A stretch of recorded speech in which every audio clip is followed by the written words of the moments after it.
CCRC కార్డులు కలిగిన కౌలు రైతులకు బ్యాంకర్లు తప్పనిసరిగా పంట రుణాలు మంజూరు చేయాలని జిల్లా రెవెన్యూ అధికారి టీసీ సీతారామమూర్తి సూచించారు. బొమ్మూరు కలెక్టరేట్లోని జిల్లా సలహా కమిటీ, జిల్లా స్థాయి సమీక్ష కమిటీ సమావేశానికి డిఆర్ఓ ముఖ్య అతిథిగా హాజరయ్యారు. ఈ సందర్భంగా ఆయన మాట్లాడుతూ 2025-26 ఆర్థిక సంవత్సరానికి సంబంధించిన వార్షిక రుణ ప్రణాళికపై సమీక్ష చేపట్టినట్టు తెలిపారు. ప్రాధాన్యత రంగంలో 18,843 కోట్ల రుణ లక్ష్యానికి గాను 27,711 కోట్ల రుణాలు మంజూరు చేసి 147.05% ప్రగతి సాధించినట్లు పేర్కొన్నారు. నాన్ ప్రయారిటీ రంగంలో 5,087 కోట్ల లక్ష్యానికి గాను 16,757 కోట్ల రుణాలు మంజూరు చేసినట్లు తెలిపారు.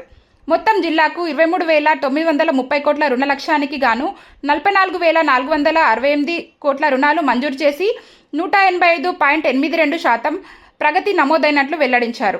జిల్లాలో కౌలు రైతులకు 69,537 సీసీఆర్సీ కార్డులు జారీ చేయగా అందులో కేవలం 10,896 మంది రైతులకు మాత్రమే 93.83 కోట్ల పంట రుణాలు మంజూరయ్యాయని తెలిపారు. మిగిలిన అర్హులైన కౌలు రైతులకు రుణాలు ఎందుకు అందలేదని బ్యాంకర్లను ప్రశ్నించారు. Union Bank regional head A Visweswararao, NABARD DDM Chakradhar Ravuri, RBI AGM D Kiran Kumar, lead bank manager DV Prasad తదితరులు పాల్గొన్నారు.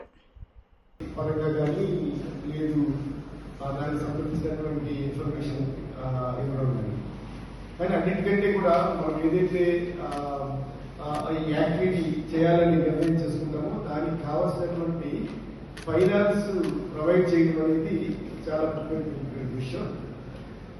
చేసినటువంటి ఫైనాన్స్ ఏ పర్పస్ కోసం మనం ఇస్తున్నామో ఆ పర్పస్ కోసం అది యూటిలైజ్ అవుతుందా లేదా అనేది కూడా కోఆర్డినేటెడ్ గా మనము రివ్యూ చేసుకుంటూ అలాగే కోఆర్డినేట్ చేసుకుంటూ అనాలిసిస్ చేసుకుంటూ ముందుకెళ్ళడం అనేది ఇంపార్టెంట్ యాక్టివిటీ.